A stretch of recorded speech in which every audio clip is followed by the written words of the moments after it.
Welcome to Buckeyes Tomorrow Morning for Saturday, May 18th. I'm your host, Tom Orr. The Akron game in 105 days, the game against Michigan in 196 days. Yeah. We don't normally do weekend shows this time of year unless there's news. And well, friends, there is news. Ohio State has added a defensive back out of the SEC via the transfer portal. Just when you thought the transfer portal was done for the spring, more news is here. Keenan Nelson Jr., a secondary player from the University of South Carolina, and also from St. Joseph Prep, the same high school that produced Marvin Harrison Jr. and Jim Knowles and Kyle McCord. Well, he is now following basketball player Meechie Johnson from South Carolina to Ohio State this offseason. So let's talk about Keenan Nelson Jr., what he might bring to the Buckeyes. We're going to be doing that with our buddy Tony Gerdeman of BuckeyeHuddle.com. Tony, this is one where this is not necessarily a move that I think is going to make a massive difference on the 2024 Buckeyes, but this might long-term be a really, really impactful addition. Yeah, because you're talking about a redshirt sophomore who doesn't necessarily need to play this year, but with how much the coaches have talked about wanting to play as many players as possible, should still get some good action this year and then compete for a starting job next year. And you look at his size, 6'1", 195, went to South Carolina as a corner, has played nickel, and I think could continue to that transition to safety. And when we look at what Ohio State has been trying to do in the portal, they've been trying to replace the departure of Jihad Carter, basically, when they're bringing in safeties, looking for somebody to just fill that role as a guy that can play, doesn't necessarily have to play, but also special teams, but a guy that has some experience. And even though Keenan Nelson is a redshirt sophomore, he played 4 games as a true freshman, starting the bowl game, and also started 3 games last year as a redshirt freshman. So has some experience, but will get more experience and in the lead up to competing for a starting job next year. And this is a spot where if it's nickel, you're losing Jordan Hancock after the season, and you have guys who they may feel comfortable with, and like Lorenzo Styles, for example, could be there that just brought in Miles Lockhart this year as potentially a slot kind of corner guy. So, you could see him slot in there. You could see him at the safety position because safety, they feel very, very good about the top line of their safeties right now with Lathan Ransom and Caleb Downs.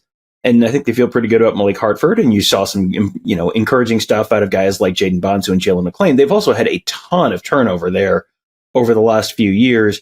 And just a little bit of depth there wouldn't hurt. And it gives you another opportunity, another guy to play there in the next year or two.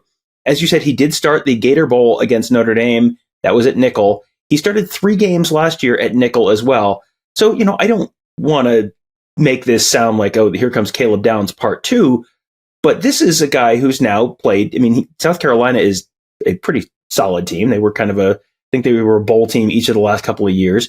And, this feels like this is a no risk, potentially fairly significant reward move for Ohio State. Yeah, I would agree with that. And you're talking about a 4-star recruit who had offers from Georgia, from Miami, from Notre Dame, Oregon, Penn State, Tennessee, schools like that. So you've got that frame, that ability to cover. And if it does end up at nickel or safety, now you're talking about an additional skill to a guy that can just drop back or defend the run as a strong safety. So I think there's some versatility to his game that they can explore over the next over this course of this year and see where he does fit in best.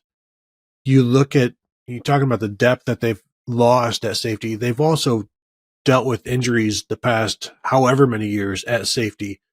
So just bringing in more guys, because while everybody's healthy right now, everybody's, that's doesn't mean they're going to be healthy in October or November or January. So you want as many guys as you can afford to have, basically. And we know they've got a couple of spots remaining of their 85. And so this gives you some insurance. Also, sounds like pretty talented insurance. I was trying to watch a little bit of the North Carolina game from last year before we jumped on, just to see, a little bit. And, like I said, he's 6'1", 195 as of last year. has that frame that you like for any of those positions. And when you talk about the nickel, I mean, that's basically what we talked about with Jihad Carter last year. Like a guy who was coming in and could compete for that nickel spot, but has also played the other spots. And I'm not expecting to have Nelson compete for the nickel this year. That's Jordan Hancock's job. But we've seen Jermaine Matthews there in terms of depth and, of course, Lorenzo Styles. So you're not going to want Jermaine Matthews there next year. You're going to want him outside. So this kind of moves Nelson in there to perhaps compete with everybody else, Lorenzo Styles, Miles Lockhart, like you said, in that spot. And so there's some different things they can do with them. It just depends. They'll obviously learn a lot more about him this year to figure out how they best want to use him. But I like the potential. I think there were two interesting things you said sort of separately there that I want to kind of swoosh together here for a minute. Number one, they have the roster spots. They are probably at least a little under 85 right now. So you're a little short in terms of numbers. And also, how many times have we talked this offseason about the amount of depth they're going to need this year to get through the potentially 16 games or 17 games of what the college football season could be if you get to the national championship game. So you're going to need more depth. You have a bunch of guys who are, second year type players who have transferred out, third year type players who have transferred out. So you do need to fill some of those spots. You were talking about where he might fit on defense. They might need him on special teams this year because a lot of the guys who might be the sort of traditional, not necessarily true freshmen, but, redshirt freshmen, redshirt sophomores, those kinds of guys who tend to be sort of your stalwarts on special teams. A lot of those guys have left now, and he blocked a punt, blocked his first career punt in the fourth quarter against Vanderbilt and took it to the house for an 18-yard touchdown, according to the South Carolina website. So, you may have, this may be someone who is a real contributor on special teams this year, and then it's more of a defensive look moving forward.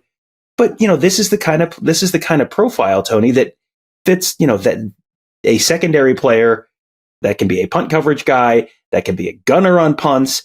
We can see, we'll see what it looks like on kickoff returns or whatever. But, this is the type of player who could fit a lot of different spots on special teams as well as on defense.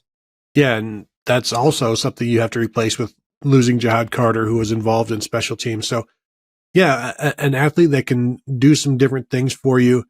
And the special teams is something we don't often talk about, but it's something that the coaches are always talking about. And they've got the different units and how are we looking there and what's the two deep there? Like we've never put together, I don't know how many people have ever put together a two deep of every special teams unit because nobody does. The coaches do. And so when they talk about, well, we don't really have depth charts and stuff. If you ask them about special teams, they'll probably be like, well, we've got some stuff there. We've got some, we know what we've got there, but that's also a bunch of guys where, that's your first opportunity to get on the field. And that's where you're trying to show yourself. So you get a lot of really good effort there. And this is going to be a guy coming in, trying to prove himself. He'll have to do it in the weight room initially. And that's what's going on. And maybe some throwing and things like that, some voluntary stuff put together by the players. But then once once they get into practice, you're trying to prove yourself any way you can. You're trying to earn your way onto the field. And, if you've kind of been brought up with special teams, it's a lot easier to bake that in as they come into Ohio State. It's like, we're going to need you on special teams. No problem, coach. That's what I'm used to when you get them in young like this. Now, Caleb Downs probably do whatever you ask him to do. But if you're like, Caleb, we really just need somebody to cover kicks. We don't even like, that's not actually going to be a conversation that they have. But this one, with Keenan Nelson, like this is what we're looking for. And I think it's interesting that you're finding players that are open to that. Like we don't have a starting spot for you defensively. We have a role that you can fill if you can handle it. And then perhaps next year there's a wealth of opportunity. And the kid is like, sounds good to me.